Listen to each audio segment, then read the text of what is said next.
لہٰذا خدا قیامت میں اس مغرور و خود پسند عورت کی تحقیر کے لیے لیف خرما کا ایک گردن بند اس کی گردن میں ڈال دے گا، یا یہ اصلاً اس کی تحقیر سے کنایا ہے۔ آئیے اگلے پیراگراف میں پڑھتے ہیں۔ لکھا ہے بعض نے یہ بھی کہا ہے کہ اس تعبیر کے بیان سے کرنے کا سبب یہ ہے کہ ام جمیل، یعنی ام جمیل جو ہے وہ انورٹڈ کاما میں، کہ ام جمیل کے پاس جواہرات کا ایک بہت ہی قیمتی گردن بند تھا اور اس نے یہ قسم کھائی تھی کہ وہ اسے پیغمبر صلی اللہ علیہ وآلہ وسلم کی دشمنی میں خرچ کرے گی، لہٰذا اس کے اس کام کے بدلے میں خدا نے اس کے لیے ایسا عذاب مقرر کر دیا ہے۔ اب آئیے اگلی ہیڈنگ دیکھتے ہیں۔ لکھا ہے ابو لہب کا عبرت ناک انجام۔ لکھا ہے روایات میں آیا ہے کہ جنگ بدر اور سخت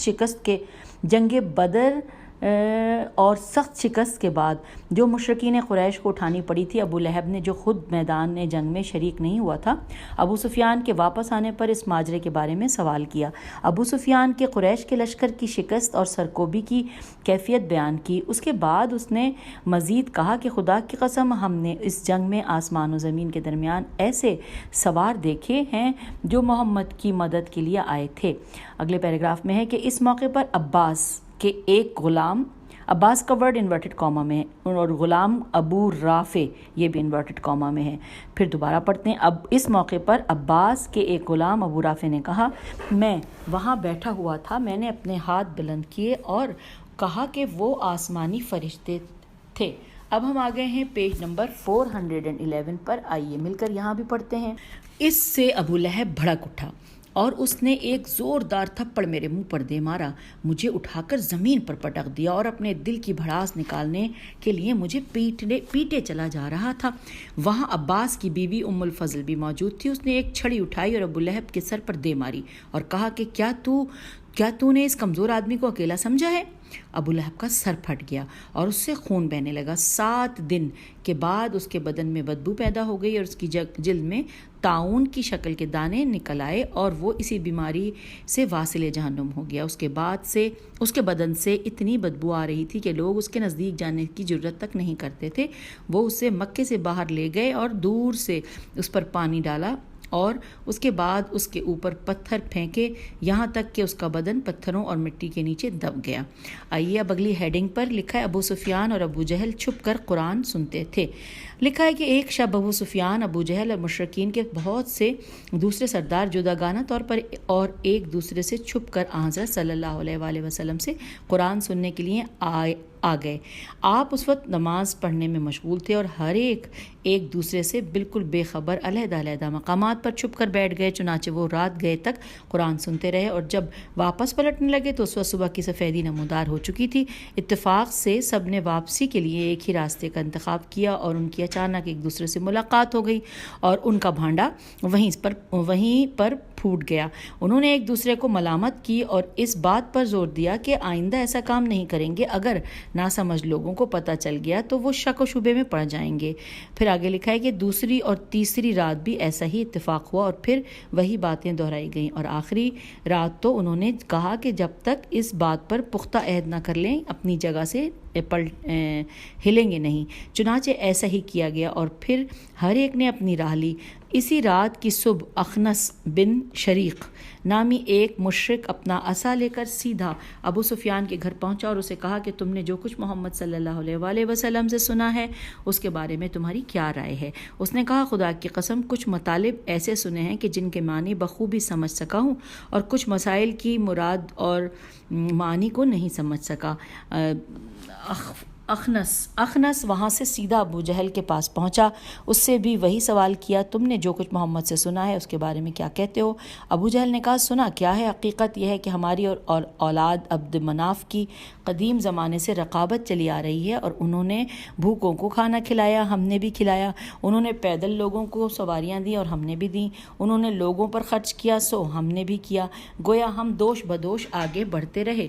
جب انہوں نے دعویٰ کیا کہ ان کے پاس وہی آسمانی بھی آتی ہے تو اس بارے میں ہم ان کے ساتھ کس طرح برابری کر سکتے ہیں؟ اب جب کہ صورت حال یہ ہے تو خدا کی قسم ہم نہ تو کبھی اس پر ایمان لائیں گے اور نہ ہی اس کی تصدیق کریں گے۔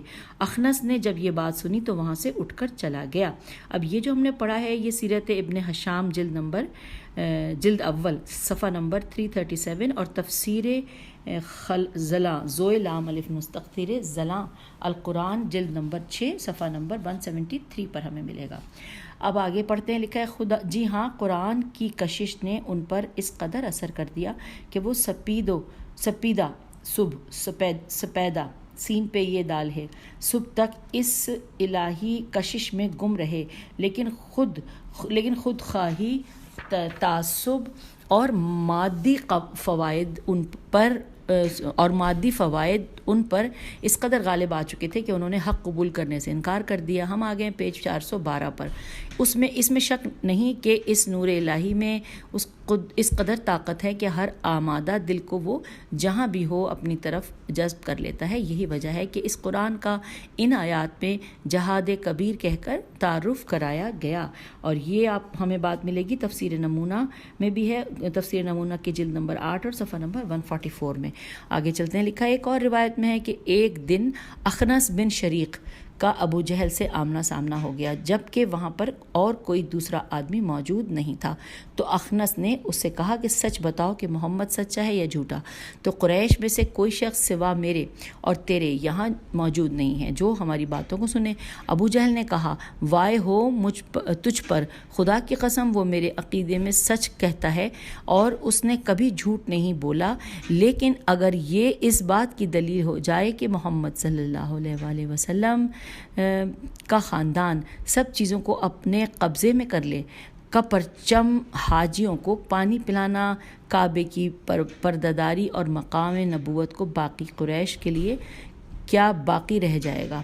اچھا یہ دوبارہ پڑھ لیتے ہیں۔ ابو جہل نے کہا کہ وائے ہو تجھ پر، یہ پیراگراف چھوٹا سا ہے، دوبارہ پڑھتی ہوں، مجھے لگ رہا ہے کچھ کنفیوژن لکھا ہے۔ ابو جہل نے کہا وائے ہو تجھ پر، خدا کی قسم وہ میرے عقیدے میں سچ کہتا ہے اور اس نے کبھی جھوٹ نہیں بولا، لیکن اگر یہ اس بات کی بنا ہو جائے کہ محمد صلی اللہ علیہ وآلہ وسلم کا خاندان سب چیزوں کو اپنے قبضے میں کر لے، خود حج کا پرچم، حاجیوں کو پانی پلانا، کعبے کی پرداداری اور مقام نبوت تو باقی قریش کے لیے کیا باقی رہ جائے گا؟ اور یہاں پر جو ہم اس کا حوالہ پڑھیں گے وہ یہ ہے کہ مندرجہ بالا روایات تفسیر المنار اور مجمع البیان سے سورہ انعام آیت نمبر 33 کے ذیل میں بیان کردہ تفسیر سے لی گئی ہیں۔ اب اگلی ہیڈنگ کی جانب ہم آ گئے ہیں کہ اسلام کے پہلے کے مہاجرین، آئیے یہ پڑھنا بھی بہت ضروری ہے، مل کر پڑھتے ہیں کہ پیغمبر اکرم صلی اللہ علیہ وآلہ وسلم کی بعثت اور عمومی دعوت کے ابتدائی سالوں میں مسلمان بہت ہی کم تعداد میں تھے۔ قریش نے قبائل عرب کو یہ نصیحت کر رکھی تھی کہ ہر قبیلہ اپنے قبیلے کے ان لوگوں پر کہ جو پیغمبر اکرم صلی اللہ علیہ وآلہ وسلم پر ایمان لا چکے ہیں انتہائی سخت دباؤ ڈالیں، اور اس طرح مسلمانوں میں سے ہر کوئی اپنی قوم و قبیلے کی طرف سے انتہائی سخت اور دباؤ میں مبتلا تھا۔ اس وقت مسلمانوں کی تعداد جہاں آزادی شروع کرنے کے لیے کافی نہیں تھی، پیغمبر اکرم صلی اللہ علیہ وآلہ وسلم نے اس چھوٹے سے گروہ کی حفاظت اور مسلمانوں کے لیے حجاز سے باہر قیام گاہ مہیا کرنے کے لیے انہیں ہجرت کا حکم دے دیا، اور اس مقصد کے لیے حبشہ کو منتخب فرمایا اور کہا کہ وہاں ایک نیک دل بادشاہ ہے جو ظلم و ستم کرنے سے اجتناب نہیں کرتا، تم وہاں چلے جاؤ یہاں تک کہ خداوند تعالیٰ کوئی مناسب موقع ہمیں عطا فرمائے۔ پیغمبر اکرم صلی اللہ علیہ وآلہ وسلم کی مراد نجاشی سے تھی۔ نجاشی ایک عام نام تھا جیسے کسریٰ، کاف سین رے چھوٹی ہے، جو حبشہ کے تمام بادشاہوں کا لقب تھا، لیکن اس نجاشی کا اصل نام جو پیغمبر اکرم صلی اللہ علیہ وآلہ وسلم کا ہم اثر تھا اسہمہ تھا، الف صاد ہے میم ہے، اسہمہ تھا، جو کہ حبشہ کی زبان میں عطیہ و بخشش کے معنی کے ہیں۔ اگلے پیراگراف میں لکھا ہے کہ مسلمانوں میں سے 11 مرد اور 4 عورتیں حبشہ جانے کے لیے تیار ہوئے اور ایک چھوٹی سی کشتی کرائے پر لے کر بحری راستے سے حبشہ جانے کے لیے روانہ ہو گئے۔ یہ بعثت کے 5ویں سال ماہ رجب کا واقعہ ہے۔ کچھ زیادہ عرصہ نہیں گزرا تھا کہ جناب جعفر بن ابو طالب علیہ السلام بھی مسلمانوں کے ایک دوسرے گروہ کے ساتھ حبشہ چلے گئے۔ اب اس اسلامی جمعیت میں 82 مردوں کے علاوہ کافی تعداد میں عورتیں اور بچے بھی تھے۔ آئیے اب اگلی ہیڈنگ کی طرف لکھا ہے مشرکین مہاجرین کی تعقیب میں تعقیب میں لکھا ہے اس ہجرت کی بنیاد بت پرستوں کے لیے سخت تکلیف دہ تھی، کیونکہ وہ اچھی طرح سے دیکھ رہے تھے کہ کچھ زیادہ عرصہ نہیں گزرے گا کہ وہ لوگ جو تدریجاً اسلام کو قبول کر چکے ہیں اور حبشہ کی سرزمین امن و امان کی طرف چلے گئے ہیں، مسلمانوں کی ایک طاقتور جماعت کی صورت اختیار کر لیں گے۔ یہ حیثیت ختم کرنے کے لیے انہوں نے کام کرنا شروع کر دیا، اور اس مقصد کے لیے انہوں نے جوانوں میں سے 2 ہوشیار، فعال، ہیلہ باز اور عیار جوانوں یعنی عمرو بن عاص اور عمارہ بن ولید کا انتخاب کیا۔ بہت سے ہدیے دے کر ان کو حبشے کی طرف روانہ کیا گیا۔ پیج 413۔ ان دونوں نے کشتی میں بیٹھ کر شراب پی اور ایک دوسرے سے لڑ پڑے، لیکن آخرکار وہ اپنی سازش کو روبہ عمل لانے کے لیے سرزمین حبشہ میں داخل ہو گئے۔ ابتدائی مراحل طے کرنے کے بعد وہ نجاشی کے دربار میں پہنچ گئے، اور دربار میں باریاب ہونے سے پہلے انہوں نے نجاشی کے درباریوں کو بہت قیمتی ہدیہ دے کر ان کو اپنا موافق بنایا تھا اور ان سے اپنی طرفداری اور تائید کرنے کا وعدہ لیا تھا۔ عمرو عاص نے اپنی گفتگو شروع کی اور نجاشی نے سے اس طرح ہم کلام ہوا۔ بولا کہ ہم سرداران مکہ کے بھیجے ہوئے ہیں، ہمارے درمیان کچھ کم عقل جوانوں نے مخالفت کا علم بلند کیا ہے اور وہ اپنے بزرگوں کے دین سے پھر گئے ہیں اور ہمارے خداؤں کو برا بھلا کہتے ہیں۔ انہوں نے فتنہ و فساد برپا کر دیا ہے، لوگوں میں نفاق کا بیج بو دیا ہے۔ آپ کی سرزمین کی آزادی سے انہوں نے غلط فائدہ اٹھایا ہے اور انہوں نے یہاں آ کر پناہ لے لی ہے۔ ہمیں اس بات کا خوف ہے کہ وہ یہاں بھی خلل اندازی نہ کریں۔ بہتر یہ ہے کہ آپ انہیں ہمارے سپرد کر دیں تاکہ ہم انہیں اپنی جگہ واپس لے جائیں۔ یہ کہہ کر ان لوگوں نے وہ ہدیے جو اپنے ساتھ لائے تھے پیش کیے۔ نجاشی نے کہا کہ جب تک میں اپنی حکومت میں پناہ لینے والوں کے نمائندوں سے نہ مل لوں اس سلسلے میں کوئی بات نہیں کر سکتا، اور چونکہ یہ ایک مذہبی بحث ہے لہٰذا ضروری ہے کہ تمہاری موجودگی میں مذہبی نمائندوں کو بھی ایک جلسے میں دعوت دی جائے۔ اب اگلی ہیڈنگ ہے جعفر بن ابی طالب مہاجرین کے بہترین خطیب۔ یہ پوری ہیڈنگ ہے، آئیے جانتے ہیں۔ لکھا ہے چنانچہ دوسرے دن ایک اہم جلسہ منعقد ہوا، اس میں نجاشی کے مصاحبین اور عیسائی علماء کی ایک جماعت شریک تھی۔ جعفر بن ابی طالب مسلمانوں کے نمائندے کی حیثیت سے موجود تھے اور قریش کے نمائندے بھی حاضر ہوئے۔ نجاشی نے قریش کے نمائندوں کی باتیں سننے کے بعد جناب جعفر کی طرف رخ کیا اور ان سے خواہش کی کہ وہ اس سلسلے میں اپنا نقطہ نظر بیان کریں۔ جناب جعفر ادائے احترام کے بعد اس طرح گویا ہوئے، پہلے ان سے پوچھئے کہ کیا ہم ان کے بھاگے ہوئے غلاموں میں سے ہیں؟ عمروں نے کہا نہیں، بلکہ آپ آزاد ہیں۔ جعفر ان سے یہ بھی پوچھئے کہ کیا ان کا کوئی قرض ہمارے ذمے ہے کہ جس کا وہ ہم سے مطالبہ کرتے ہیں؟ عمرو نہیں، ہمارا آپ سے ایسا کوئی مطالبہ نہیں ہے۔ جعفر کیا ہم نے تمہارا کوئی خون بہایا ہے کہ جس کا ہم سے بدلہ لینا چاہتے ہو؟ عمرو نہیں، ایسا کچھ نہیں ہے۔ جعفر تو پھر تم ہم سے کیا چاہتے ہو؟ تم نے ہم پر اتنی سختیاں کی اور اتنی تکلیفیں پہنچائیں اور ہم تمہاری سرزمین سے جو سراسر مرکز ظلم و جور تھی باہر نکل آئے ہیں۔ اس کے بعد جناب جعفر نے نجاشی کی طرف رخ کیا اور کہا کہ ہم جاہل اور نادان تھے، بت پرستی کرتے تھے، مردار کا گوشت کھاتے تھے، طرح طرح کے برے اور شرمناک کام انجام دیتے تھے، قطع رحمی کرتے تھے، اپنے ہمسایوں سے برا سلوک کرتے تھے اور ہمارے طاقتور کمزوروں کے حقوق ہمارے طاقتور کمزور لوگوں کے حقوق ہڑپ کر جاتے تھے۔ لیکن خداوند تعالیٰ نے ہمارے درمیان ایک پیغمبر کو مبعوث فرمایا کہ جس نے ہمیں حکم دیا کہ ہم خدا کا کوئی مثل اور شریک نہ بنائیں اور فحشہ و منکر، ظلم و ستم اور قمار بازی ترک کر دیں۔ ہمیں حکم دیا کہ ہم نماز پڑھیں، زکوٰۃ ادا کریں، عدل و احسان سے کام لیں اور اپنے وابستگان کی مدد کریں۔ ہم آگے ہیں پیج 414 پر۔ لکھا ہے نجاشی نے کہا کہ عیسیٰ مسیح علیہ السلام بھی انہی چیزوں کے لیے مبعوث ہوئے تھے۔ اس کے بعد اس نے جناب جعفر سے پوچھا کہ ان آیات میں سے جو تمہارے پیغمبر پر نازل ہوئی ہیں کچھ تمہیں یاد ہیں؟ جعفر نے کہا جی ہاں، اور پھر انہوں نے سورہ مریم کی تلاوت شروع کر دی۔ اس سورہ کی ایسی ہلا دینے والی آیات کے ذریعے جو مسیح علیہ السلام اور اس کی ماں کو ہر قسم کی ناروا تہمتوں سے پاک قرار دیتی ہیں۔ جناب جعفر کے حسن انتخاب نے عجیب و غریب اثر کیا، یہاں تک کہ مسیحی علماء کی آنکھوں سے فرط شوق میں آنسو بہنے لگے، اور نجاشی نے پکار کر کہا خدا کی قسم ان آیات میں حقیقت کی نشانیاں نمایاں ہیں۔ اب اگلے پیراگراف میں لکھا ہے کہ جب عمر نے چاہا کہ اب یہاں کوئی بات کرنے اور مسلمانوں کو اس کے سپرد کرنے کی درخواست کرے، نجاشی نے ہاتھ بلند کیا اور زور سے عمروں کے منہ پر مارا اور کہا خاموش رہو، خدا کی قسم اگر ان لوگوں کی مذمت میں اس سے زیادہ کوئی بات کی تو میں تجھے سزا دوں گا۔ یہ کہہ کر مامورین حکومت کی طرف رخ کیا اور پکار کر کہا کہ ان کے ہدیے ان کو واپس کر دو اور انہیں حبشہ کی سرزمین سے باہر نکال دو۔ جناب جعفر اور ان کے ساتھیوں سے کہا کہ تم آرام سے میرے ملک میں زندگی بسر کرو۔ آگے لکھا ہے اس واقعے نے جہاں جعفر اور ان کے ساتھیوں سے کہا کہ تم آرام سے میرے ملک میں زندگی بسر کرو، اس کے بارے میں دیکھیے یہاں پہ لکھا ہے کہ بہت سے مفسرین نے نقل کیا ہے یہ واقعہ کہ سورہ مائدہ کی آیت نمبر 82 سے لے کے 86 تک نجاشی اور اس کے ساتھیوں کے بارے میں یہی نازل ہوئی ہے۔ اب لکھا ہے اس واقعے نے جہاں حبشہ کے کچھ لوگوں پر اسلام شناسی کے سلسلے میں گہرا تبلیغی اثر کیا، وہاں یہ واقعہ اس بات کا بھی سبب بنا کہ مکے کے مسلمان اس کو ایک اطمینان بخش جائے پناہ شمار کریں اور نئے مسلمان ہونے والوں کو اس دن کے انتظار میں کہ جب وہ کافی قدرت و طاقت حاصل کریں وہاں پر بھیجتے رہیں۔ اب ہیڈنگ آ گئی ہے فتح خیبر کی زیادہ خوشی ہے یا جعفر کے پلٹنے کی، یہ ہیڈنگ ہے۔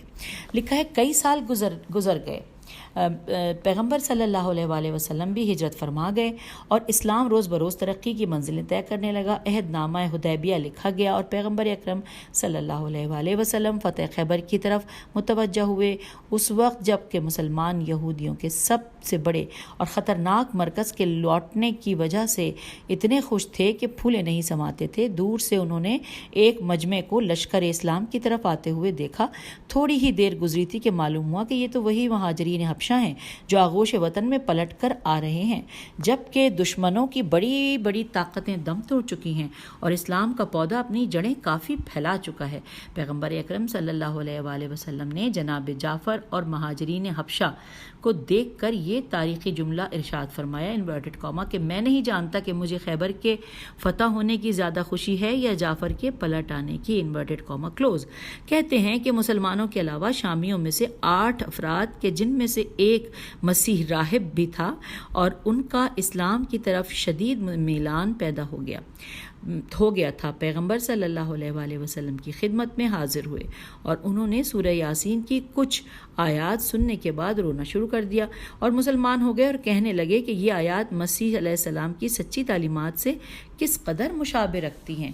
اب آئیے ہم پیج نمبر 415 پہ آ گئے ہیں۔ لکھا ہے اس روایت کے مطابق جو تفسیر المنار میں سعید بن جبیر سے منقول ہے، نجاشی نے اپنے یار و انصار میں سے 30 بہترین افراد کو پیغمبر صلی اللہ علیہ وآلہ وسلم اور دین اسلام کے ساتھ اظہار عقیدت کے لیے مدینہ بھیجا تھا، اور یہ وہی تھے کہ جو سورہ یاسین کی آیات سن کر رو پڑے تھے اور اسلام قبول کر لیا تھا۔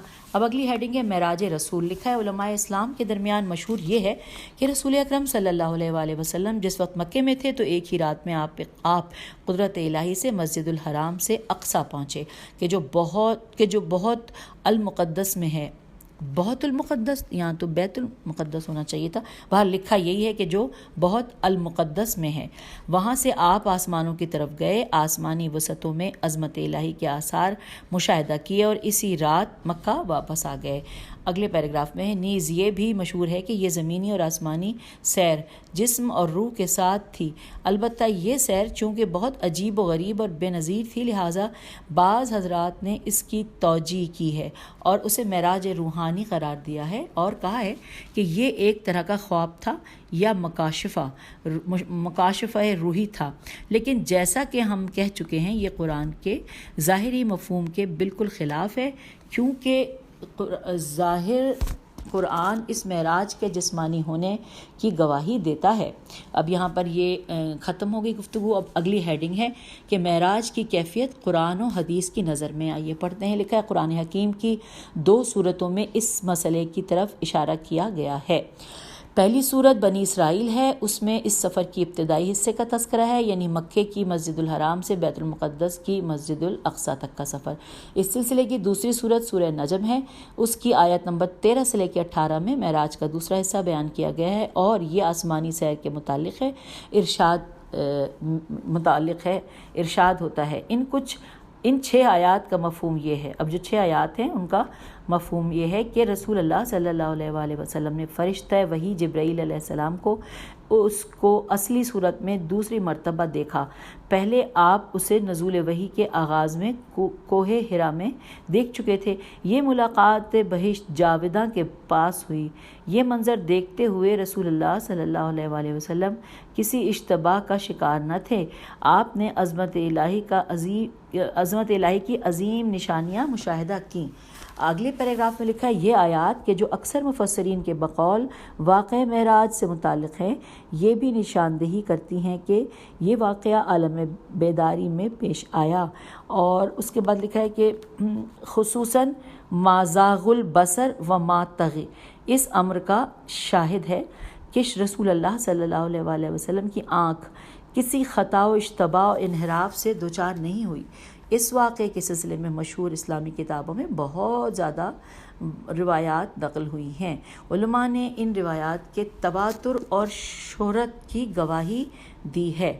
اب اگلی ہیڈنگ ہے معراج کی تاریخ۔ آئیے جانتے ہیں۔ لکھا ہے واقع معراج کی تاریخ کے سلسلے میں اسلامی مورخین کے درمیان اختلاف ہے۔ بعض کا خیال ہے کہ یہ واقعہ بعثت کے 10ویں سال یعنی 27 رجب کی شب پیش آیا۔ بعض کہتے ہیں کہ یہ بعثت کے 12ویں سال یعنی 17 رمضان المبارک کی رات وقوع پذیر ہوا، جبکہ بعض اسے اوائل بعثت میں ذکر کرتے ہیں۔ لیکن اس کی وقوع پذیر ہونے کی تاریخ میں اختلاف اصل واقعے پر اختلاف میں حائل نہیں ہوتا۔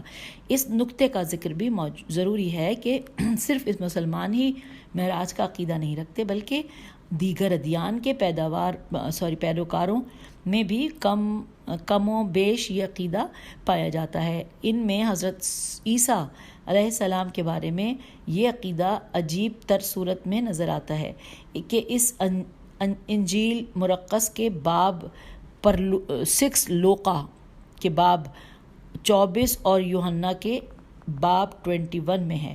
اچھا اب یہ دیکھیں، میں دوبارہ پڑھتی ہوں، کتنا مشکل لگے نا یہ نام پڑھتے میں۔ لکھا ہے کہ اس نکتے کا ذکر بھی ضروری ہے کہ صرف مسلمان ہی معراج کا عقیدہ نہیں رکھتے، بلکہ دیگر ادیان کے پیروکاروں میں بھی کم و بیش یہ عقیدہ پایا جاتا ہے۔ ان میں حضرت عیسیٰ علیہ السلام کے بارے میں یہ عقیدہ عجیب تر صورت میں نظر آتا ہے، جیسا کہ انجیل مرقس کے باب 6، لوقا کے باب 24 اور یوحنا کے باب 21 میں ہے۔ تو یوں ہم نے دوبارہ پڑھ لیا تاکہ ہمیں کوئی ذرا سا بھی شک و شبہ ہو پڑھنے میں تو ہم اس کی اصلاح کر لیں۔ تو اس کے بعد پیج نمبر 416 پر ہم آ گئے ہیں، اور یہاں لکھا ہے کہ عیسیٰ علیہ السلام مصلوب ہونے کے بعد دفن ہو گئے۔ میم صاد لام با، مصلوب ہونے کے بعد دفن ہو گئے تو مردوں میں سے اٹھ کھڑے ہوئے اور 40 روز تک لوگوں میں موجود رہے، پھر آسمان کی طرف چڑھ گئے اور ہمیشہ کے لیے معراج پر چلے گئے۔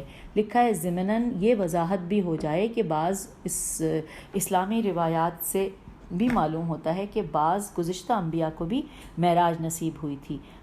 پیغمبر گرامی صلی اللہ علیہ وآلہ وسلم نے یہ آسمانی سفر چند مرحلوں میں طے کیا۔ پہلا مرحلہ مسجد الحرام اور مسجد اقصیٰ کے درمیانی فاصلے کا مرحلہ تھا، جس کی طرف سورہ اسراء کی پہلی آیت میں اشارہ ہوا ہے۔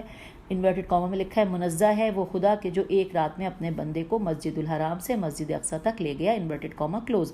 اب آگے لکھا ہے کہ بعض معتبر روایات کے مطابق آپ صلی اللہ علیہ وآلہ وسلم نے اسنا الف سے نون الف حمزہ اسناء راہ میں جبرائیل علیہ السلام کی معیت میم عین یہ میں سرزمین مدینہ میں نزول فرمایا اور وہاں نماز پڑھی، اور مسجد الاقصیٰ میں بھی ابراہیم و موسیٰ عیسیٰ علیہ السلام انبیاء کی ارواح کی موجودگی میں نماز پڑھی، اور امام جماعت پیغمبر صلی اللہ علیہ وآلہ وسلم تھے۔ اس کے بعد سے وہاں سے پیغمبر صلی اللہ علیہ وآلہ وسلم کا آسمانی سفر شروع ہوا اور آپ صلی اللہ علیہ وآلہ وسلم نے 7 آسمانوں کو یک کے بعد دیگرے عبور کیا اور ہر آسمان میں ایک نیا ہی منظر دیکھا۔ بعض آسمانوں میں پیغمبروں اور فرشتوں سے، بعض آسمانوں میں دوزخ اور دوزخیوں سے، اور بعض میں جنت اور جنتیوں سے ملاقات کی، اور پیغمبر صلی اللہ علیہ وآلہ وسلم نے ان میں سے ہر ایک سے بہت سی تربیتی اور اصلاحی قیمتی باتیں اپنی روح پاک میں ذخیرہ کیں اور بہت سے عجائبات کا مشاہدہ کیا، جن میں سے ہر ایک عالم ہستی کے اسرار میں سے ایک راز تھا، اور واپس آنے کے بعد ان کو صراحت کے ساتھ اور بعض اوقات کنایہ اور مثال کی زبان میں امت کی آگاہی کے لیے مناسب فرصتوں میں بیان فرماتے تھے اور تعلیم و تربیت کے لیے اس سے بہت زیادہ فائدہ اٹھاتے تھے۔ یہ امر اس بات کی نشاندہی کرتا ہے کہ اس امر کا سفر ایک اہم مقصد ان قیمتی مشاہدات کی تربیتی و عرفانی نتائج سے استفادہ کرنا تھا، اور قرآن کی یہ پرمعنی تعبیر جو ہے یعنی کہ لقد رأى من آیات رب الکبریٰ، یہ سورہ نجم کی آیت نمبر 18، ان تمام امور کی طرف ایک اجمالی اور سربستہ اشارہ ہو سکتی ہے۔ البتہ جیسا کہ ہم بیان کر چکے ہیں کہ وہ بہشت اور دوزخ جن کو پیغمبر صلی اللہ علیہ وآلہ وسلم نے سفر معراج میں مشاہدہ کیا اور کچھ لوگوں کو وہاں عیش میں اور عذاب میں دیکھا، وہ قیامت والی جنت اور دوزخ نہیں تھیں بلکہ وہ برزخ والی جنت دوزخ تھیں، کیونکہ قرآن مجید کے مطابق جیسا کہ کہتا ہے کہ قیامت والی جنت و دوزخ قیامت اور حساب و کتاب سے فراغت کے بعد نیکوکاروں اور بدکاروں کو نصیب ہوگی۔ آگے لکھا ہے آخرکار آپ 7ویں آسمان پر پہنچ گئے، وہاں نور کے بہت سے حجابوں کا مشاہدہ کیا، وہی جگہ جہاں پر سدرۃ المنتہا اور حبۃ الماوا واقع تھی، اور پیغمبر صلی اللہ علیہ وآلہ وسلم اس جہان سراسر نور و روشنی میں شہود باطنی کی اوج اور قرب الہی اور مقام قاب قوسین و ادنی پر فائز ہوئے، اور خدا نے اس سفر میں آپ کو مخاطب ہی لکھا ہے، مخاطب کرتے ہوئے بہت سے اہم احکام دیے اور بہت سے ارشادات فرمائے، جن کا ایک مجموعہ اس وقت اسلامی روایات میں احادیث قدسی کی صورت میں ہمارے لیے یادگار رہ گیا ہے۔ اور اس کے بعد لکھا ہے کہ قابل توجہ بات یہ ہے کہ بہت سی روایات کی تصریح کے مطابق پیغمبر صلی اللہ علیہ وآلہ وسلم نے اس عظیم سفر کے مختلف حصوں میں اچانک علی علیہ السلام کو اپنی رنگ میں دیکھا، اور ان روایات میں کچھ ایسی تعبیریں نظر آتی ہیں جو پیغمبر اکرم صلی اللہ علیہ وآلہ وسلم کے مقام کی حد سے زیادہ عظمت کی گواہ ہیں۔ ہم پیج 417 پر ہے۔ معراج کی ان سب روایات کے باوجود کچھ ایسے پیچیدہ اور اسرار آمیز جملے ہیں جن کے مطالب کو کشف کرنا آسان نہیں ہے، اور اصطلاح کے مطابق روایات متشابہ کا حصہ ہیں، یعنی ایسی روایات جن کی تشریح کو خود معصومین علیہ السلام کے سپرد کر دینا چاہیے۔ اور اس کے بارے میں یہ لکھا ہے کہ روایات معراج کے سلسلے میں مزید اطلاعات کے لیے بحار الانوار کی جلد 18 اور اس کے علاوہ جلد 18 صفحہ نمبر 282 سے لے کر 410 تک رجوع فرمائیں۔ اور اس کے بعد لکھا ہے کہ ضمنی طور پر معراج کی روایت اہل سنت کی کتابوں میں بھی تفصیل سے آئی ہیں، اور ان کی روایتوں میں اور ان کے راویوں میں سے تقریباً 30 افراد نے حدیث معراج کو نقل کیا ہے۔ یہاں ایک یہ سوال سامنے آتا ہے کہ اتنا لمبا سفر طے کرنا اور یہ سب عجیب اور قسم قسم کے حادثات اور ساری لمبی چوڑی گفتگو اور یہ سب کے سب مشاہدات کی ایک رات میں یا ایک رات سے بھی کم وقت میں کس طرح سے سر انجام پا گئے؟ لیکن ایک نقطے کی طرف توجہ کرنے سے اس سوال کا جواب واضح ہو جاتا ہے کہ سفر معراج ایک عام سفر نہیں تھا کہ اسے عام معیاروں میں سے پرکھا جائے، نہ تو اصل سفر معمولی تھا اور نہ ہی آپ کی سواری معمولی اور عام تھی۔ یہ آپ کے مشاہدات عام اور معمولی تھے، اور نہ ہی آپ کی گفتگو اور نہ ہی وہ پیمانے جو اس میں استعمال ہوئے ہمارے کرۂ خاکی کے محدود اور چھوٹے پیمانوں کے مانند تھے، اور نہ ہی وہ تشبیہات جو اس میں بیان ہوئی ہیں ان مناظر کی عظمت کو بیان کر سکتی ہیں جو پیغمبر صلی اللہ علیہ وآلہ وسلم نے مشاہدہ کیے۔ تمام چیزیں خارق العادت صورت میں اور اس مکان و زمان سے خارج ہونے کے پیمانوں میں ہیں جن سے وابستگی آشنا نہیں واقع ہوئیں۔ اس بنا پر کوئی تعجب کی بات نہیں ہے کہ یہ امور ہمارے گروہ زمین کی نشانی پیغمبروں کے ساتھ ایک رات یا ایک رات سے بھی کم وقت میں واقع ہوئے ہیں۔ یہ تفسیر نمونہ جلد نمبر 13 صفحہ نمبر 97 سے 99 تک ہے۔ اور اب پھر اپنی گفتگو کو ختم کرتے ہیں، اگلی ہیڈنگ کے ساتھ اگلی ریڈنگ میں پارٹ میں پھر ملیں گے۔ خدا حافظ، فی امان اللہ۔